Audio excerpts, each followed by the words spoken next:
Hey everybody, I'm back. How you doing? Oh my gosh, everybody, thank you so very much.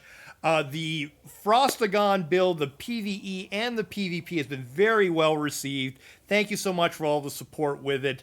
And it actually got picked for one of the recommended guides on the ESO website, which is was a new thing for me. Very excited, very pumped.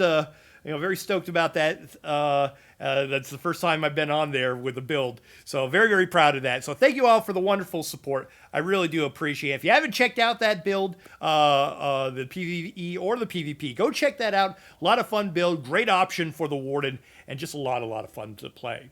So, well, if you thought, hey, that Frost got pretty darn good, but I'm a DK. My thing is fire. And I like using dual wielding weapons. Well, you know what? I got a build for you. Yeah, I kind of came up with this. I'm just like, you know what? Can I apply this same type of thing? And really what kind of spurred it on is that there's a new bit of gear that's coming out of one of the new dungeons in here called Runecarvers. I'm like, can we do something with Runecarvers? I think we can. And something that makes it nice and easy. Try to, pair it up with something else that's kind of easy to get.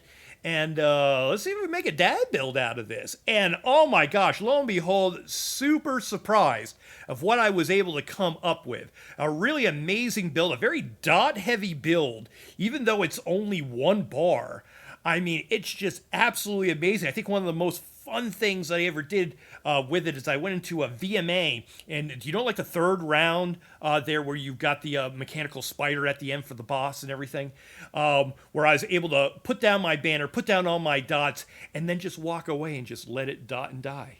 It was beautiful. I was like, people got to know about this. So, we're making it. So this is the ultimate ESO Fierygon. All right, Fierygon now. One bar DK dad build, a.k.a. the dual wielding Maty, Daddy, Dotty, DK for update 37 and beyond. I spent a lot of time on that name. I love it. All right, let's go through all the stuff here. Let me hit him a couple of times. Boom, boom, boom, boom, boom. All right, I like that we can just get right out of combat right away. And let's see what we got in here. Okay. So, I love this. We did this before in Frostagon, going through the CMX, the combat metrics in there. Remember, if you've got a combat metrics, usually it defaults to the fight stats, which tell you how much damage you did and everything. A lot of people like that for the parsing numbers. But over here, you got that little info button.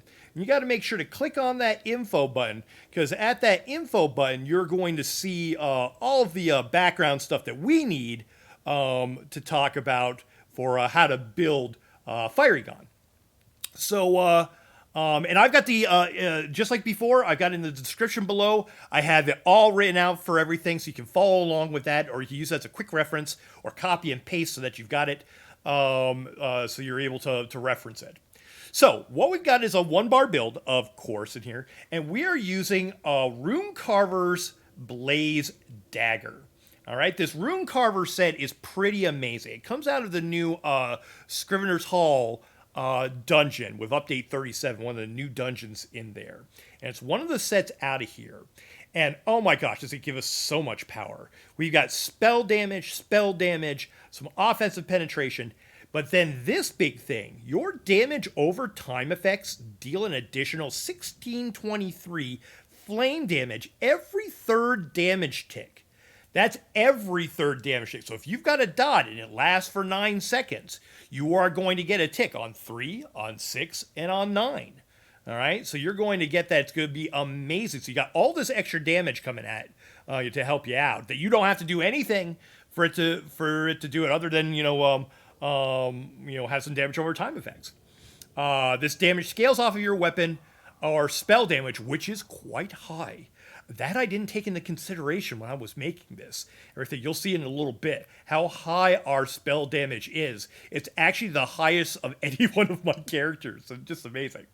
So, all right, make sure that you've got it in the main hand. Make sure that it's Nirn with fiery weapon. The offhand is going to be same thing, but it's going to be charged, and it's going to be poison weapon. So we get those poison bonuses off of the our CP in there. For the gear, we're starting off with a medium Slimecraw. We've used that before, Divines and Max Magicka. Then we're going to add a piece of Runecarver. We need to add one piece to complete the set. So we put that on the shoulders. It's a light piece, which is actually kind of nice. So we get a little bit of some of the light armor bonuses in there. So we're going to put Runecarvers also there for the shoulders, still Divines and Magicka. Then we're back into our greens, I call it, because we're into our medians again. And here's the other set that we're pairing with it. Jack of the Red Mountain. This is actually a PvP build, PvP gear in it, and it comes out of. Let me make sure. It's out of.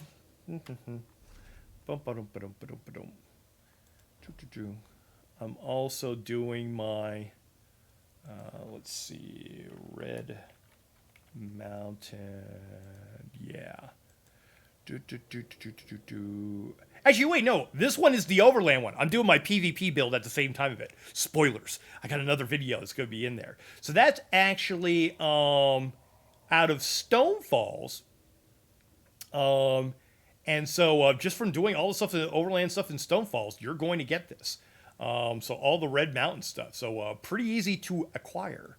Yeah. So Overland, dad build, love it, easy to acquire. But let's go back. Let's see. So we got the Runecarvers that comes out of the dungeon, and by the way, you can go in on normal to get these. You don't have to go through on vet to get it. The only thing that requires vet, if you don't have it already, is the Slimecraw, and you should have the Slimecraw if you did anything with the Fierygon build. So. Red Mountain. Now, what's the big deal of Red Mountain? Okay, here we got. We've got more spell damage. We've got some stamina mixed in there and some crit chance. All right, which is wonderful.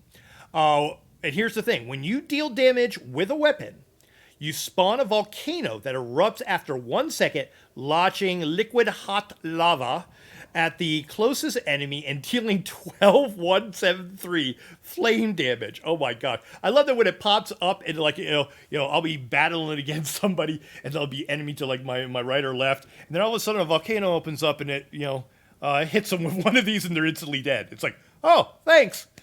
This effect can occur once every 8 seconds and scales off the highest of your weapon or spell damage. We're going to have a lot of spell damage, like I said. So again, here's another one where we don't have to do a whole lot, and boom, it just works. Let's see. To get enough Runecarver, we have to go into use an Amulet. You don't have to put that to gold. You can just have that as a purple in there. I do have it with Bloodthirsty, and it says multi-effect. They changed it when you add spell damage. Like, you know how where it says multi-effect enchantment? That's your spell damage enchant, your weapon damage enchant on there that you put on there. And it's multi-effect because they added a little bit extra. A lot of people didn't notice this. They added a little 10 Magicka recovery to that. So each one of ours, where usually before it said spell damage, spell damage, spell damage, and I actually have that spell damage in the description below, so you know which one to get. It gives you a little bit of Magicka recovery. Not a lot, but we'll take it. So it's extra.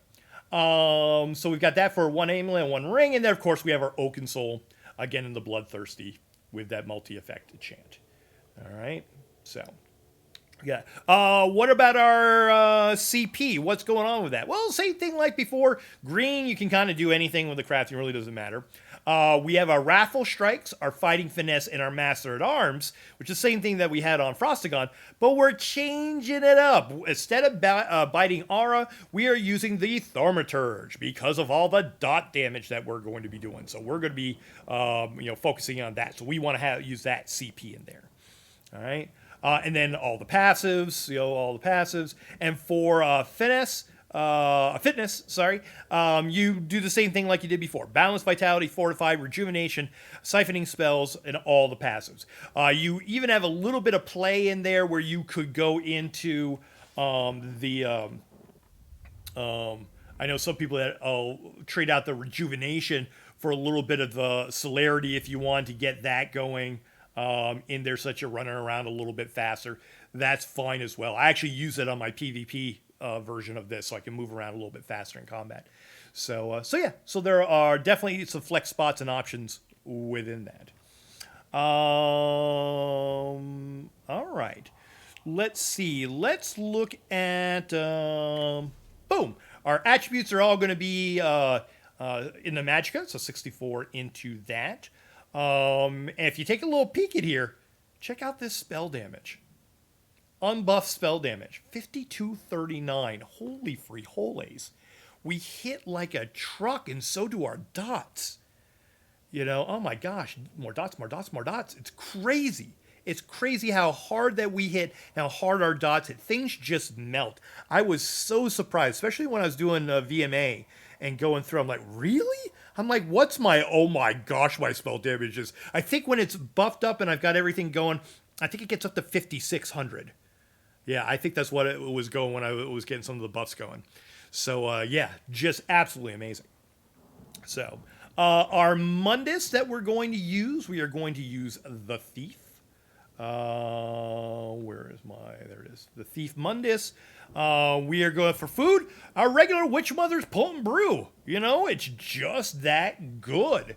Yeah, don't fix what ain't broken kind of thing. Increases your Magicka, gives you some extra health, gives you some Magicka recovery. Yeah. The only thing with this build that you really do have to watch a little bit is your Magicka recovery. So that's not bad to have that in there because, remember, we are using weapons, and when you do a heavy attack with weapons and not staffs, you get back stamina. You don't get back Magicka. So you do have to be a little bit cautious of that with the Magicka. You can't go too hog wild. You gotta use your pots, and you're gonna have to use your standard. That's gonna give you back some stuff, and we'll talk about that in a sec. So, but just regular Essence of Magicka pots. The real cheap ones that we get. Our skills. All right, we're going to be using Eruption, Molten Whip, Engulfing Flames, Burning Embers, Coagulating Blood, and our Standard of Might. All right. All of these I love. This gives us, the thing I like, why I picked these was because I like that I'm able to throw out the eruption as my distance, because remember, we're going to be in melee range for most of our fight, but we can throw that out there to get it started. And if you notice, with eruption out there, it does slow everybody down. It reduces the enemy movement speed by 70%, which is really nice. It gets our first dot on there. So, and sometimes if I just see an enemy that's almost dead, or I know doesn't have a lot of health, something like that, I can just kind of spam that a couple of times, and we'll be all set. So we start the fight off by doing that.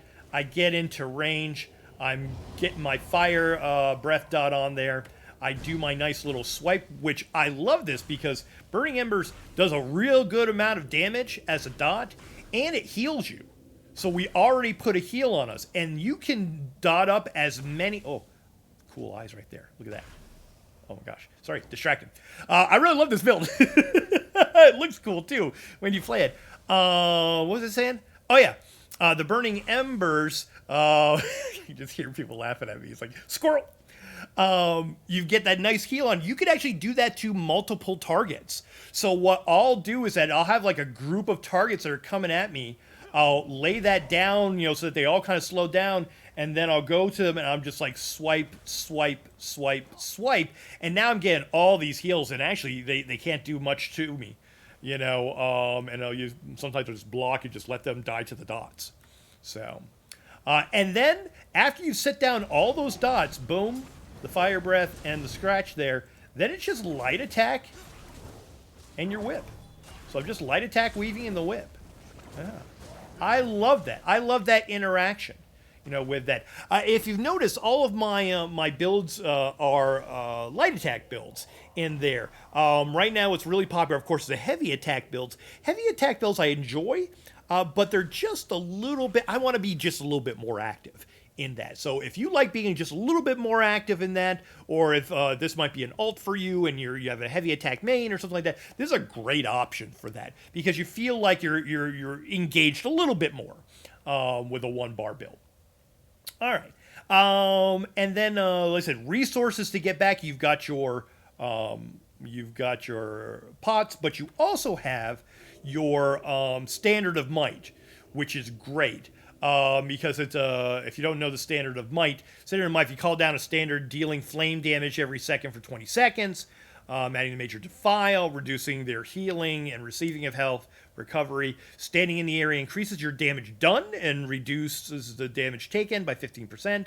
An ally in the standard can activate it, dealing some damage, so it's great when you're with a group of people. But the other thing that's really kind of nice about it is let's see, where is it? Is it?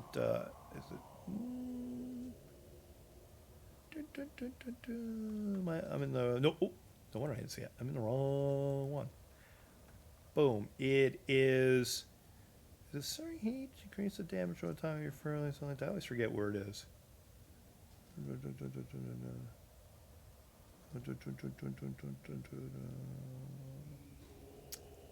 Just the one. Increases your damage, flame, and poison. Increases the damage over time. Wait, actually, maybe it's in something else. Is it burn? I want to say Burning Heart. No. Earthen Heart? Is it the Battle Roar? Ah, there it is. It's never where I think it is because it's the ultimate is in the other tree. When you cast an ultimate ability, you restore 55 health, 50 Magicka, and 50 stamina for each point of the ultimate spent. So this is really great. So we use that to, it really saves our bacon sometimes that it gives us all of our, it gives us our resources back. And so that's really, really great. So we have a mixture of that, plus that keeps us good, especially the Magicka. The Magicka is the thing that we run out of the most. So, all right. Let us see. Passes, take all the class passes. Take all the all the passes in here. Ardent Flame, Draconic Power, Earth in there.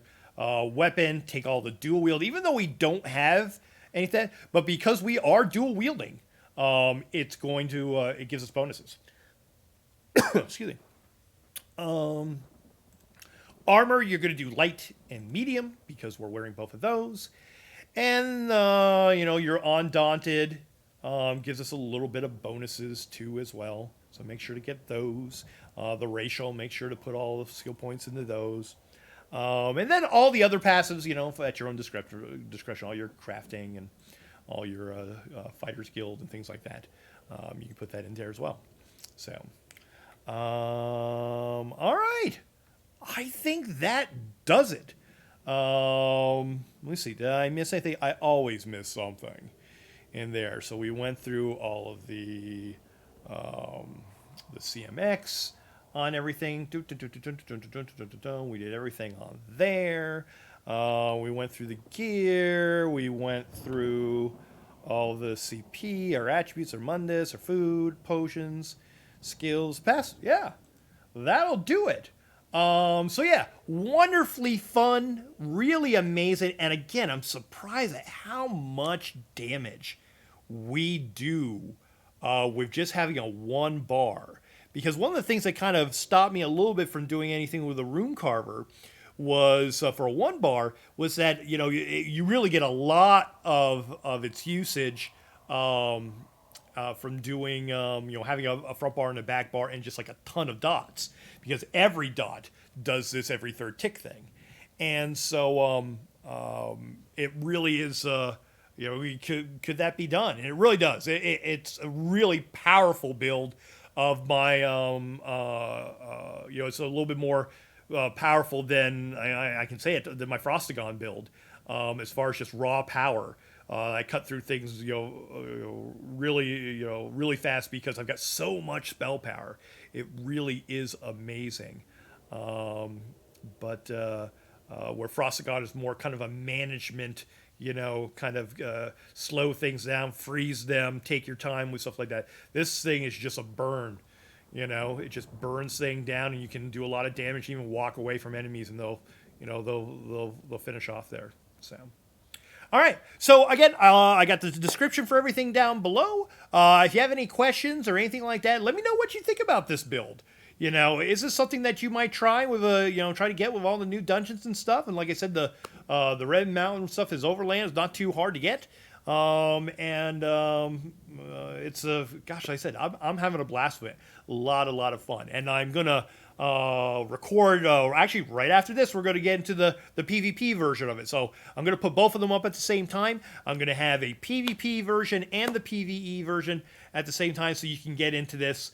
And again, kind of pairing what we were doing with our Frostagon and applying it to another themed build of fire. And I'm loving these dad builds, and you can have a lot of fun with this. And so I'm not looking for something that's like meta. I'm looking for something that's along with the theme. Everything is fire on both of these builds, and they're just a lot of fun. And I think you'll have a lot of fun playing them, and you'll enjoy them, and it won't be overwhelming, and new player friendly, and very accessible to people. So. All right, everybody, thank you again for watching the videos. Make sure to like, subscribe, ding the bell, comment down below. It all helps all the metrics for all the stuff that we're doing, or the matrix, too. Who knows? So I really do appreciate all the support, and I will talk to you in the next video. All right, everybody, bye.